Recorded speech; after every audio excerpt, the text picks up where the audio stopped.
I'm Caroline Hyde at Bloomberg's World Headquarters in New York.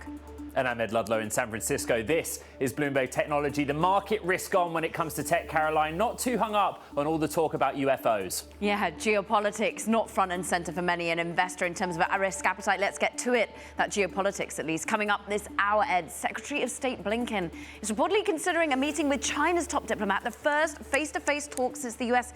shot down a Chinese spy balloon. We talk tech security. Plus, in spite of those rising tensions with China, Ford teaming up with a Chinese company to build a giant EV battery plant in Michigan. Our conversation with Lisa Drake, Ford's Vice President of EV Industrialization. And the continued crypto crackdown is putting a Binance-linked token in the crosshairs. More on the potential regulation later this hour. But first, we check in those markets. And as you say, enthusiasm when it comes to stocks, at least, Ed. I'm looking at 1.5% higher on the NASDAQ. Now, remember, last week it had its worst sell-off this year. So now we're back on. It seems as though some of the forward-looking consumer expectations for inflation just dialed down a bit the data today. We all look for that CPI print, that inflation print tomorrow. MSCI or Country World Index up 0.8%. Europe had a good risk-on rally as well. Two-year borrowing costs basically flat, but we did see some elevation in terms of two-year borrowing costs, mainly thinking that the Fed is going to have to still tackle inflation that's above 6% as we anticipate for tomorrow. Flick it on, one risk asset that did not get much love, and it has been crypto. Look, we're down over the course of 2 days. I'm looking at the Bloomberg Galaxy Index. This looks at most crypto as a whole, not just, of course, Bitcoin, but some of the other major traded currencies, and it was on the downward trajectory. The reason, Ed, we all know some worries about the crackdown. Yeah, and looking at single names across the NASDAQ 100, I think the vast majority of names were in the green, but there are some interesting stories kind of buried within that. Microsoft up 3%, continued momentum, but you saw a number of analysts out with notes. Stifel, for example, out with a buy rating and $290 upgraded price target, basically saying this is a transformational year. AI is a part of that. But full year 24 is when we'll really see Microsoft start to flex. Twilio up 2%, layoffs, another round of cuts, 17%, which we'll get into later in the show. But the market cheering that despite it being an unpleasant conversation. You alluded to it, Ford up 2.8%, finally confirming that scoop from Friday that it is Michigan and it is a partnership with CATL for their latest battery plant for EVs. A mover to the downside's Tesla, down just 1% this Monday, but on a two-day basis carrying over from Friday. It's the biggest two-day drop in 6 weeks, and I just flagged that out because a lot of voices in the market, Caroline, kind of looking at that as a sort of treading water stock ahead of that CPI print on Tuesday. Well, not treading water at the moment, Ed, is a lot of the tension around UFOs. And before we get to our own Twitter poll around it, let's just get you up to speed with the fact that the US has just shot down its fourth flying object since China's alleged spy balloon last week. Although Secretary of State Antony Blinken is considering a meeting with China's Foreign Minister Wang Yi at a security conference later this week. This as NATO Secretary General, that's Jens Stoltenberg, says China and Russia are increasing surveillance and intelligence against the alliance. China, but also Russia, are increasing their intelligence surveillance activities against NATO allies with many different platforms. We see it in cyber. We see it with satellites, more and more satellites, and we see it then with balloons. That highlights the importance of our vigilance, our increased presence, and also that we ramp up and step up how we share intelligence and how we monitor and protect our airspace. That's the international reaction. Let's get the reaction of Bloomberg's Alex Wayne out of Washington. Alex, just tell us, is this untoward, is this weird, or is it the fact that finally people are starting to shoot them down? We don't have a lot of answers about what's going on and why U.S. fighter jets are suddenly shooting so many weird objects out of the sky so far. The White House press secretary, Karine Jean-Pierre, did say today that there is, quote, no indication, end quote, that it's aliens. So I suppose that explanation is ruled out, and we should look for a more mundane source for these objects. The Defense Secretary, Lloyd Austin, said in Europe today that they've not yet recovered any debris from the objects that were shot down over the weekend. And they were shot down in some pretty remote areas over Lake Huron and in Alaska and over Canada, as our graphic shows there. These are going to be difficult places to get to recover the debris. So I think it's going to be a while until we have any answers as to what these things are. We do know that they were shot down because they presented a threat to aviation. That comes from John Kirby, the U.S. National Security spokesman, right, who also spoke at the White House press briefing today. I guess in part the news flow around this story is driven because for the first time we're actually all going out and looking for these things. You know, that's the sense that I get from your teams reporting in DC. I mean, let's tie it to the broader context, the US-China relationship. What is happening there? What is the latest on the actions the US have taken and how they view that relationship with China? Yeah, well, it's not helping relations with China, obviously. The Chinese, of course, accused us of using balloons to spy on them. That was firmly denied by the White House earlier today. I do think these things are being discovered because since the alleged Chinese spy balloon floated across the U.S., North American air defenses have started looking for these objects, and sure enough, they're finding them. That doesn't mean they're all spy devices from China or Russia or elsewhere. There could be more, much more ordinary explanations. Perhaps they are some sort of commercial aircraft or research aircraft or something that just got off course. I guess floated too high in the air, and the Air Force felt like they had to be removed. Bloomberg's Alex Wayne, top reporting out of DC. Thank you very much. And Caroline, I've been up for a long time today. I've covered a lot of stories and a lot of shows. And Man I didn't United, expect I think, to use was the one phrase, of them, wasn't it? I just didn't think Monday would have me uttering UFO. And as you know, we're trying to keep our audience out there in the loop. So we asked, what do you guys think about UFOs? Are you worried? Are you concerned? This is the response. This is humanity for you. 52% of what was a lot of respondents saying, not bothered. Not bothered. They're more bothered about Rihanna. They're more bothered about Manchester United potentially being bought by Qatar. They potentially, though, are also realistic, Ed. How much is this actually tit for tat? How much is this generally going on over the skies? How many of these sorts of objects potentially are being sent over US over to other countries and then back to us? Surveillance, we know, is kind of something we live with.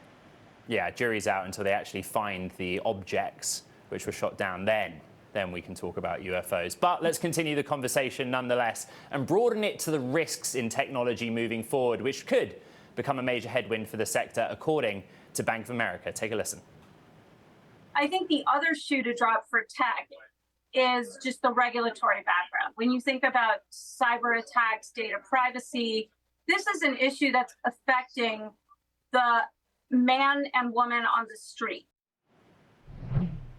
Let's bring in John Holtquist, Vice President of Intelligence Analysis at Mandiant, security arm, Google Cloud.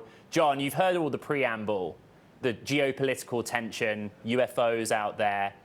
Is 2023 the year of bracing for risk in whatever form it comes? Well, we see a tremendous amount of activity from all the kinds of corners of Earth. We see stuff from the Chinese actors, Russian actors, North Korean actors, and they're increasingly aggressive and increasingly targeted everyday people. Right? We see, for instance, North Korean actors now are carrying out a campaign that's affecting hospitals in the United States and the globe, where they're trying to ransom those hospitals for money. Right. John, Mandiant specializes in cybersecurity intelligence, seeing what's out there. What conversations are you having with customers, big corporate customers, about the risks they face? What are they most worried about? Well, I think we see a lot of our customers are actually pretty pleased with the intelligence we've been able to give them these days. We were much better than we used to be at seeing what these actors are up to. The problem really is how do you change your posture, your security posture, and actually, adapt to the adversary. And that's a tough job, right? It takes a lot of work to actually, shift your posture every time an actor develops something like new ransomware or a new tactic is developed. And that's precisely what we have to do. We have to evolve ahead of these actors. John, how much, when you're asking your clients and people you talk with, when you're going and putting thought leadership out there with reports that you just have done today, for example, how much is this self-inflicted from some companies? How much is it that actually we have the right security to put in place. It's just people aren't putting it in. We're still leaving holes and vulnerabilities. Well, it's really hard to always be perfect in this space, and adversaries absolutely take advantage of the smallest mistakes, right? I think that's, and in many of the cases we've seen, they have, for instance, they take advantage of users who may not understand what they're looking at, or they may take advantage of a misconfiguration, for instance. That happens all the time. But really, these are very advanced adversaries, and in many cases, these are state actors. These are spies. They are not easy targets, and we have been forced to essentially continue to raise our game against an adversary that we shouldn't really have to face, but we do. Talk to us about how clients feel about their security levels. What are they most worried about? Is it nation state actors, or is it hacktivists? Is it just people, wherever they might be based, wanting to do some financial ransomware in some way? Rank it for us, the anxiety amongst people. I think it's what's really interesting is that for every organization, the threat picture is entirely different, right? And that's why the intelligence is so important. You have to determine who matters the most to you, right? Right now, for instance, we're seeing this campaign of North Korea against hospitals, and I think hospitals probably didn't consider these actors a threat before, but now they have to reconsider their entire security posture because of this. I've seen many times I've seen organizations who thought that Russian state actors were going to be the ones who went after them, and the reality was Russian criminals were the ones that caused them the real pain. Using intelligence to actually make those decisions is what gets you ahead of the adversary. John Holtquist, Vice President of Intelligence and Analysis at Mandiant. Just terrific and timely conversation. Thank you so much for coming on the show. Now, coming up, could there be a mass extinction event coming up for early and mid-stage companies? That's what IVP's Tom Lavero thinks, and we'll ask him next why. This is Bloomberg.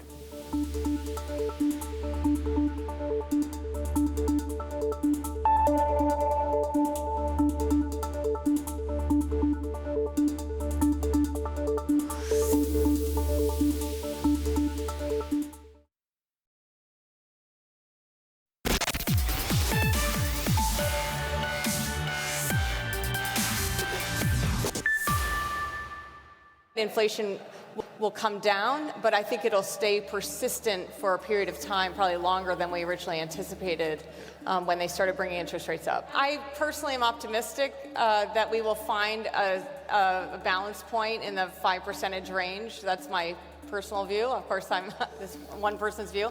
But I also think that we will end up staying there for longer. That was NASDAQ Chair and CEO Adena Friedman speaking at the Saudi Capital Market Forum in Riyadh and giving her take on rate hikes, inflation, and the IPO pipeline. I want to stick with this conversation and get the private markets take with IVP General Partner Tom Lavero and about his prediction for startups in this landscape. IVP has $8.7 billion of assets deployed or under management. Tom, you tweeted at the end of January that late 2024 would be a mass extinction event for early to mid-stage startups. We've had one Fed meeting since, and we have an inflation print tomorrow. Look, we're showing it on the screen now. Do you stick with that thesis right now in this moment? Absolutely. I think the trends that I was talking about in that thread are going to persist for at least a couple years. LP capital pulling back, fewer venture dollars going out. I've heard some things out in the marketplace. And my question to you is, what do these startups do then? If they face a mass extinction event, I've heard, for example, some going to their bankers and saying, get someone to buy me because I can't raise funds, my valuation has come down. Is that what's happening right now? I think a lot of startups in the past couple of years that were kind of marginal got funded, and that was in an easy money environment. That changed. And so we're trying to get out there and tell founders the world has changed, be conservative with your cash, raise sooner. And you're absolutely right. There's going to be a lot more M&A as the valuations on these startups come down. The public markets buyers, the PE buyers are taking notice. Okay, raise sooner. In this current environment, Tom, what does that look like? What sort of valuations can you hope for? What are you being pegged to? Is it profitability? Is it revenue? It's a good question. It depends on the given startup. But I think as a rule of thumb, startups go into the red zone on how much cash they have left when they've got about 12 months of cash. So you should be raising before then, ideally, and certainly have your round closed by, say, 6 or 7 months of cash left at the latest. And in terms of valuations, listen, the public markets have reset to a place that we view as healthy. It was unhealthy. We had public-private companies going 50, 100 times revenue. Those days are gone. And now if you look at the public markets, growth adjust those, and that's a good benchmark for startups. Tom, IVP has more than 40 years in this game, and you stick around for 40 years by being sort of collaborative, by working well with other players in the space as well. I'm interested in your perspective of what it's like right now when people are coming to you for a check and how you're treating the earlier investors. I'm hearing time and time again that some of the first checks that are being written, and then when you go to the second round, they're losing a lot of their power, those first early money in. They're being diluted enormously if they haven't got the money to be able to put in at the same time as your second round or third round. How are you seeing that evolve? Who's losing out? Who's winning here, Tom? It's a great question. Our style of investing, we tend to invest in the things that are growing the fastest. And we try and partner with those early stage investors. But I think the early stage investors are paying attention to the markets. They have portfolio companies that are later stage, that are about to go public or maybe went public. So I think we're generally on the same page. Where it gets tricky, of course, is when startups have to raise a new round below the valuation of their last round. That's called a down round. And that's where incentives can diverge from early investors and late investors. We haven't done one of those down rounds because we're really focused on the companies that are growing. But I think we're going to have to grapple with that here in the next couple of years, as will the whole industry. There's those that delayed funding from last year. I'm hearing that in some cases, it's Series B. Investors want to see evidence of profit. And then you have structured deal. You have a choice. Do a structured deal and avoid a down round, or do a down round. How do you handle all of those situations? Yeah, and to be clear, we're not looking for profitability. We want companies to be efficient, but also grow. And so for us, we do mostly Series B and C investing, and we expect companies to be taking pretty significant losses, but what we're focused on is the unit economics. And so what we tell companies is get those unit economics right, and if they get the unit economics right, we can evaluate whether we want to fund them. Tom, always such great analysis. Thank you for bringing that Twitter storm on to the real life of television with us. Tom Lavero, we thank him, IVP General Partner. Stay well. Meanwhile, Amazon squeezing more money from its own 2 million small businesses that sell products on its online marketplace. Now, for the first time, Amazon's average cut of each sale surpassed 50% in 2022. That's according to a study by Marketplace Pulse, which sampled seller transactions going back to 2016. Now, with online shopping not as strong after pandemic-era lockdowns ended, many sellers are now struggling to make money, prompting some to handle shipping themselves and to spend less to advertise on Amazon's sites. Plus, Meta's chief business officer, Marnie Levine, is stepping down. After more than 12 years with the company, Meta announced that earlier today. Levine has held several positions at Meta, including head of global policy, chief operating officer over at Instagram. Levine will leave her post later this month and depart the company this summer. Her exit, of course, comes at a time of transition, let's call it, for Meta, which announced in November that it would be cutting more than 11,000 jobs in the first major workforce reduction. Ed, some more job cuts from you. Yeah, more job cuts at Twilio, Caroline. The software maker announcing a fresh round of layoffs in what the CEO is calling, quote, a focus on profitability. We'll have all that latest next. This is Bloomberg.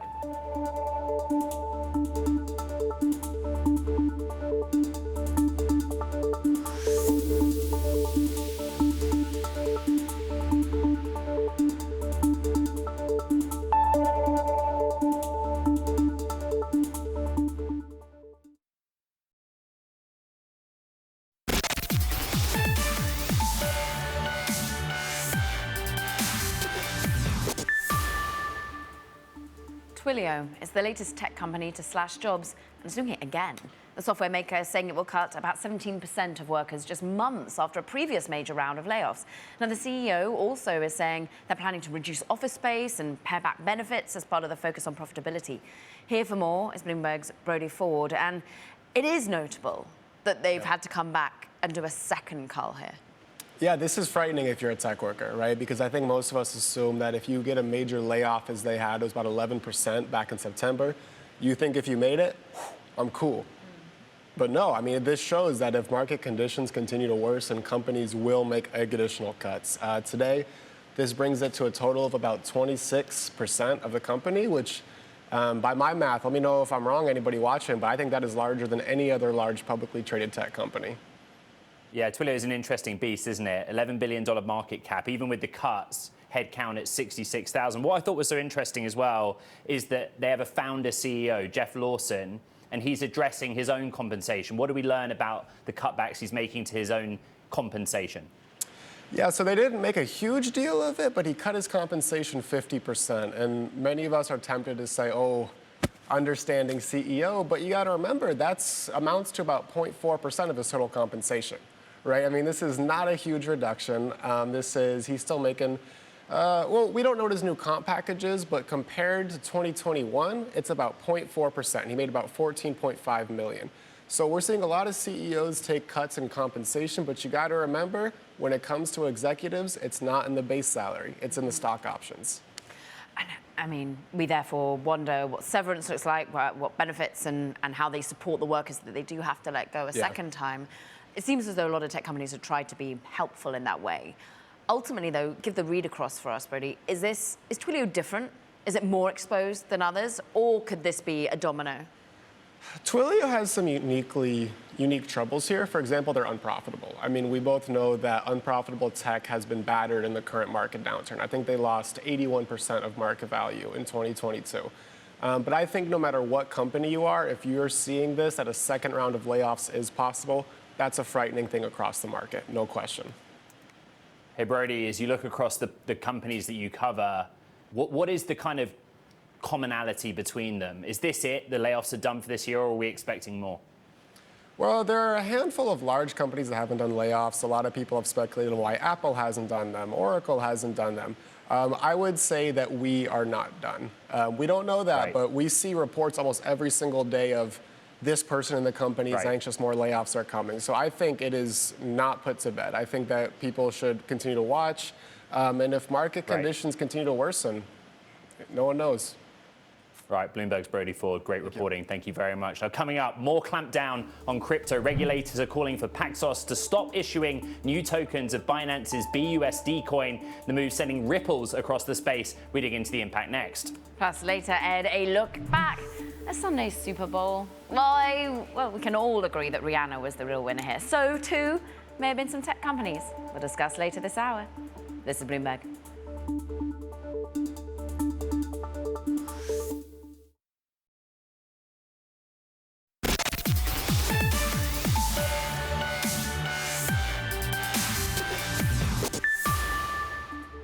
The crackdown on crypto keeps coming. This time, authorities are taking on two pretty key pillars of the ecosystem. Number one, stablecoins, the most traded crypto tokens out there.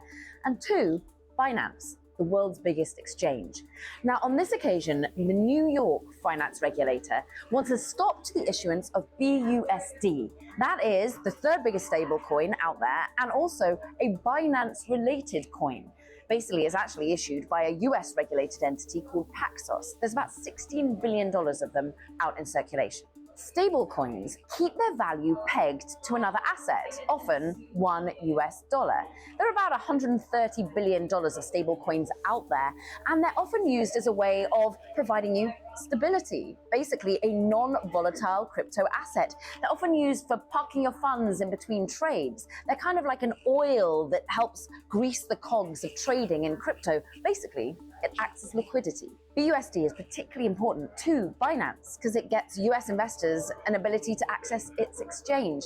No wonder, therefore, investors got worried. You saw BUSD fall off of its $1 peg. You also saw other Binance tokens like the Binance coin fall. And in fact, a lot of other crypto assets and crypto-related stocks fell hard today. Overall, you're seeing, actually, US regulators get pretty busy this year. You've had fines handed out to some big exchanges like Kraken, like Coinbase. You've had Gemini and Genesis, other names you'll know in the space that are under investigation. All of this as, well, regulators want to get on top of the crypto ecosystem and make sure it's being analyzed. So investors now are bracing for further scrutiny. So that's where we stand. Let's dig deeper. Bloomberg Shonali Basak is here for more. And the Paxos decision, tell us the backstory also around where Paxos is being eyed at, because it's not just the New York regulated, but some bigger ones we understand to other reporting. Yeah, and there are a few different issues at play here. Let's talk first about the stablecoin issue, because you had mentioned here, this is one of the largest stablecoin. It's the third largest in circulation, $16 billion in circulation. And again, it has to relate to Binance itself. But again, the stablecoin industry provides a lot of liquidity to the overall crypto ecosystem. So to the extent that in the past several months, we saw lending attacked, now we're seeing a source of liquidity in the crypto ecosystem severely attacked. But remember, this is not about Paxos, a U.S. regulated, New York Department of Financial Services regulated entity. It's about the relationship between Paxos and Binance. So if you look at the Department of Financial Services statement on this, they say it's important to note that Paxos and BUSD was authorized to be issued on the Ethereum blockchain, but was not authorized by the Department of Financial Services was the Binance peg. It's a form of B token, if you will. It's a wrapped version that relies on the stablecoin as collateral. Remember, we had Emily Noel over at Bloomberg also reporting that Circle has also separately, according to people familiar with the matter, raised concerns about Binance's relationship with the stablecoin ecosystem. So this is really one shoe to drop in a larger story, Ed. There's a distinction to be made between this and the staking issue that we raised with Gary Gensler in our interview last week, which seems a long time ago now. What is it? Yeah, the staking issue, remember, it also applies to the Ethereum network, if you will, as well, because it's moved to proof of stake. But remember, at the end of the day, the SEC is looking for the ways that the crypto ecosystem falls under investor protection laws that exist. So importantly, when we're looking at a separate issue as it pertains to Paxos, we're looking at this issue where they could be facing a possible lawsuit from the SEC for violating potential investor protection laws.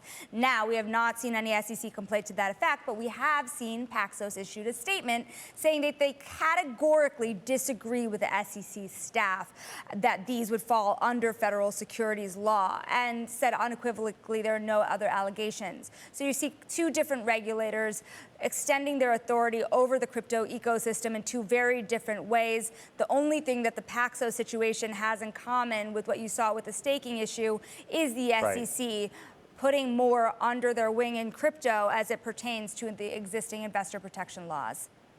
Bloomberg Shonali Basak, terrific reporting. Thank you. Let's continue the conversation and bring in Clara Medley, Director of Research at cryptocurrency market data provider Kaiko. Clara, when we think about the Paxos issue, you believe that there will be a pretty profound impact on stable coins broadly. What will that impact be? Well, I think one thing that's interesting about the BUSD case is that today BUSD is mostly just used on Binance and on Binance Smart Chain, which is the blockchain operated by the exchange. BUSD doesn't really have much use on other cryptocurrency exchanges. So that's why this regulatory action was very much targeted Binance and not necessarily stablecoins as a whole, because Paxos was the one to issue BUSD. However, I don't think this makes other stablecoin issuers immune, specifically USDC and USDT, although it will be very difficult to regulate Tether simply because the largest stablecoin is not actually domiciled in the United States. That was a part of the conversation, right? Binance positioning BUSD as a strong competitor to Tether. Their market shares have changed proportionately over the last few years. Where does that leave us in the relationship between BUSD and Tether? So this morning we looked at on Binance and we found that 35% of total trade volume on Binance is actually denominated in BUSD. This is up from 20% at the start of the year, and I think Binance has made a huge marketing push to actually get more users of BUSD. So it seems that they were very much not expecting this move, this regulatory enforcement action, and Binance is actually incentivized to have their own stablecoin because stablecoins are very useful within DeFi ecosystems. And what I mean by this is Binance Smart Chain and any type of decentralized protocol that is part of the Binance ecosystem. So now that they don't have this lever of growth, essentially we're now left with Tether. Tether today accounts for the vast majority of all trading activity in crypto. So BUSD actually was a nice counterweight to Tether's influence. As we've seen in crypto, it's never good to have all risk concentrated in a single centralized entity. But I'm afraid that with Tether, we sort of have this now. Tether can't be regulated in the US because it's not domiciled here. Now, Binance was using Paxos that was regulated in the US. Could they have a different issuer for a BUSD somewhere else so that they can ensure they still have a stable coin, but it's not under the legal oversight of the United States?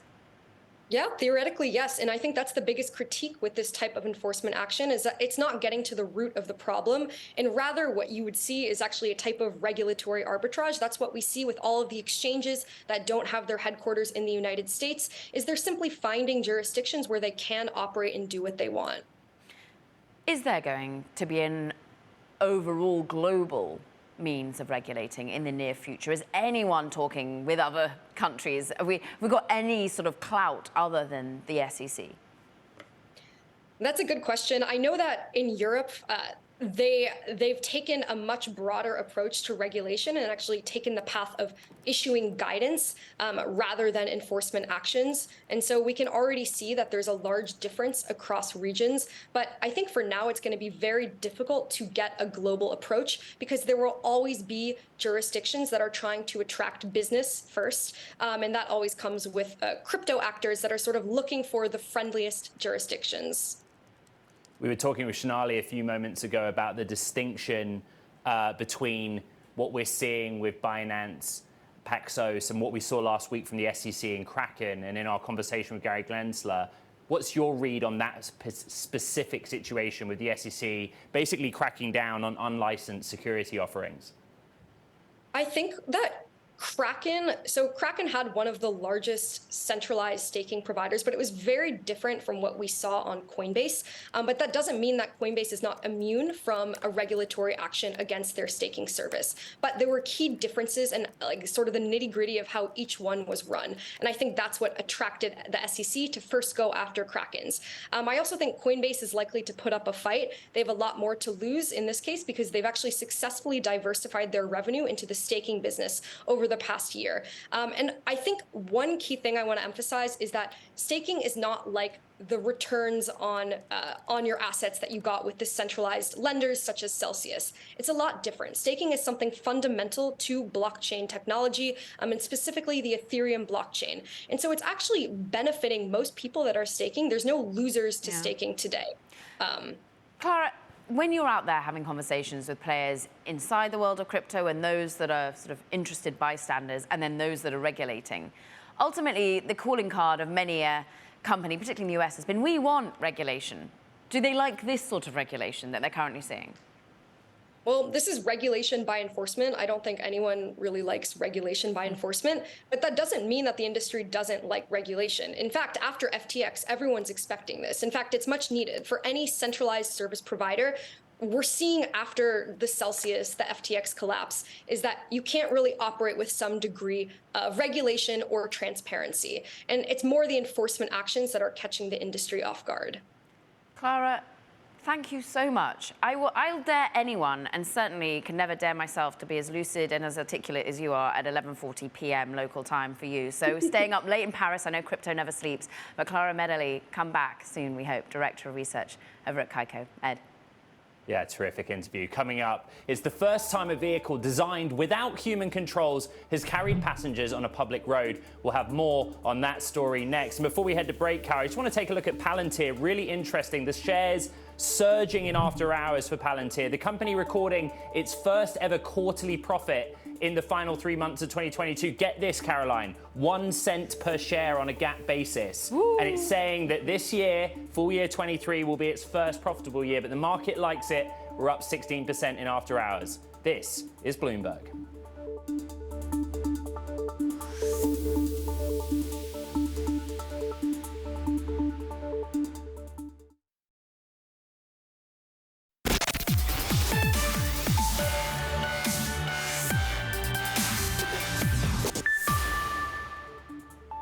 Zoox, the self-driving startup owned by Amazon, carried passengers in its fully autonomous vehicle on public roads for the first time. Last week, the electric vehicle, which does not have a steering wheel, ran a mile-long route carrying well, kind of, between Zoox's two main buildings in Foster City, California. The firm will now operate a shuttle for employees on the same trip while it seeks additional clearances to expand that service to the public. Let's bring in the company's CEO, Aisha Evans. And Aisha, I think I'm right in saying you were along for that maiden voyage on a very small stretch of road. I know that you're always very modest about what these kind of things mean, but how close does this bring you to making this a commercial service?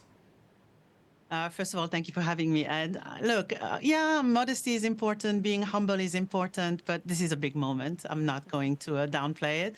I was along for the ride.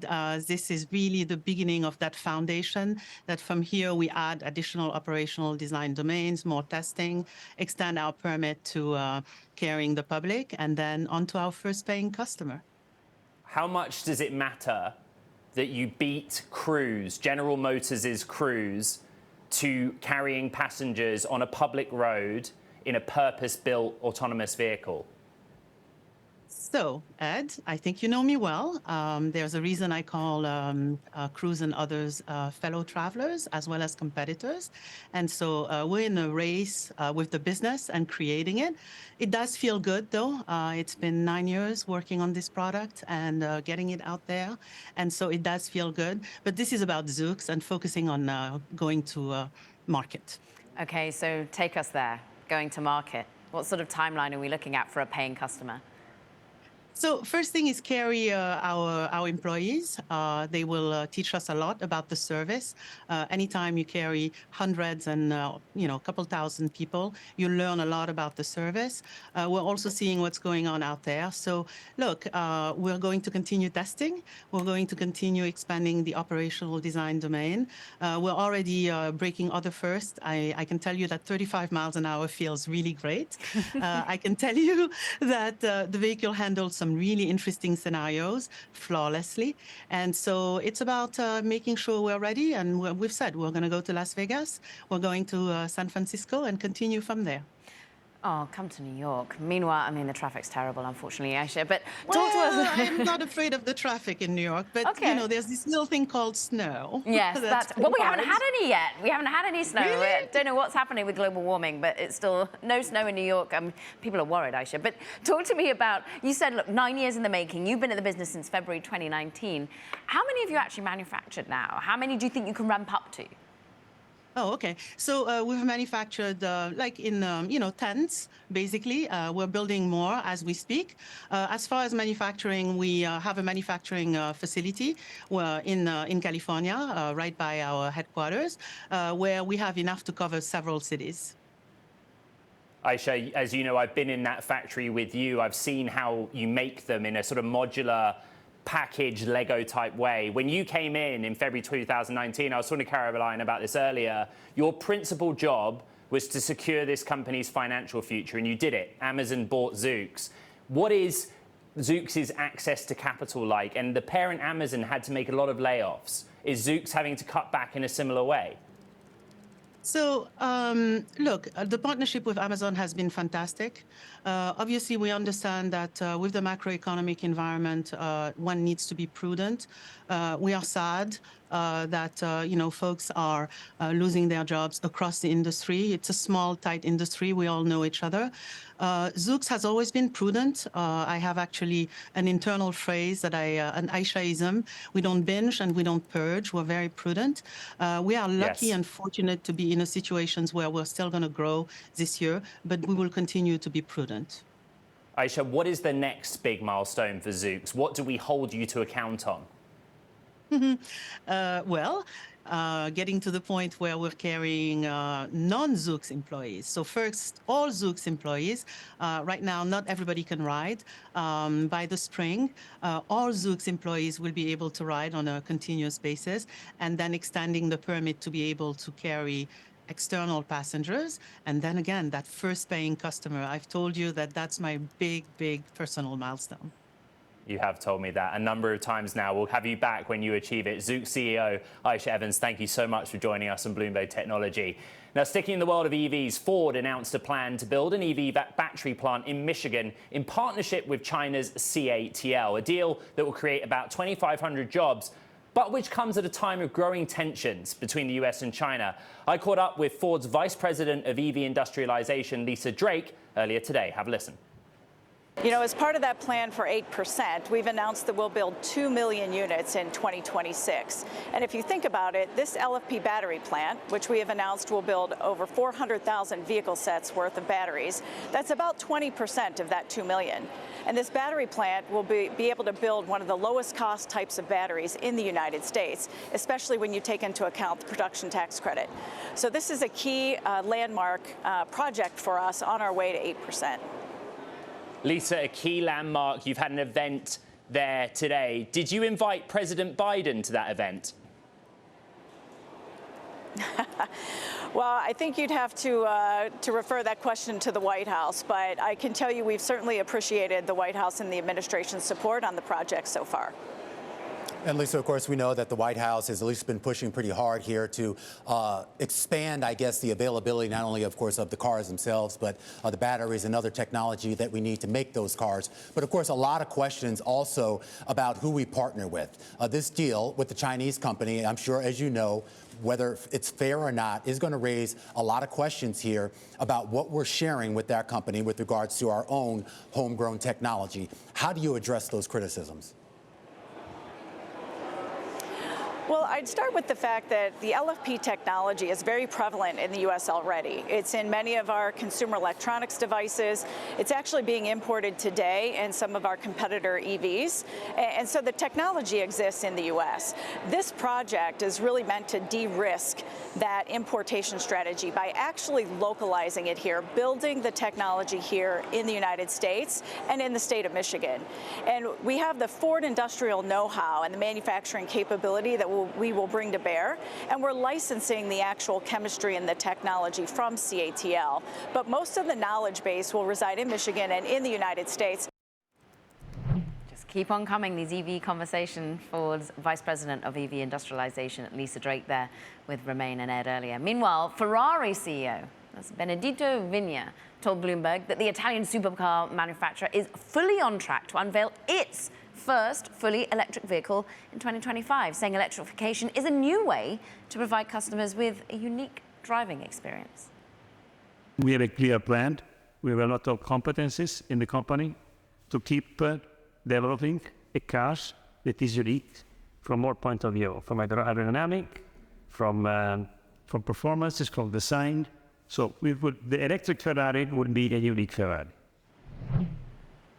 And speaking of EVs, how many did you see this weekend during the Super Bowl in terms of ads? We'll talk all about that more coming up. From Rihanna to EVs, that Kansas City Chiefs win. The Super Bowl goes viral, Caroline. More on that next.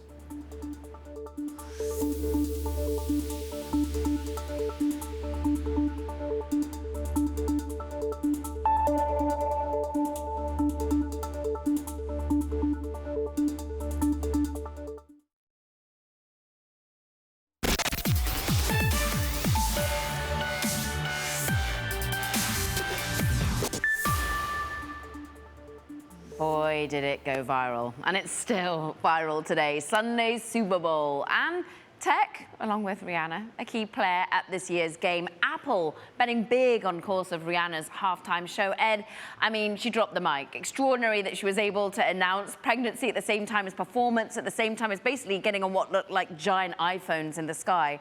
Right. But she did a little bit of product placement with the Fenty brand. There was a lot of product placement for a lot of other things throughout, of course, because we're all in it for the ads. Yeah, electric vehicles. We knew this was coming. They outshone combustion engine vehicles in a ratio 3-to-1, according to Bloomberg NEF analysis of the ads at the halftime. You had Will Ferrell with General Motors. It was cheeky, but we knew it was coming, and we'll see if there's a reaction in this marketplace. Not a crypto ad in sight, but there was actually, I think Google had one for its phones. They did, yeah. Workday had quite a fun one, coming back with, what was it, one of the key singers from Kiss, like across the board. Yes. I always love the ads. As a Brit, I'm in it for the halftime. I'm in it for the adverts. Don't use the term rock star unless you're a rock star. Absolutely brilliant. I know you enjoyed it. I'm sure we all did. So joyous viral moment. We're going to be consuming these videos for years to come. Meanwhile, that does it for this edition of Bloomberg Technology. Tune back in tomorrow. C3 AI, the CEO, Tom Siebel, is going to be joining us live 5 p.m. New York time, 2 p.m. San Francisco. Don't forget, a lot to recap on the podcast, Apple, Spotify, iHeart, wherever you get your podcasts for today's episode. This is Bloomberg.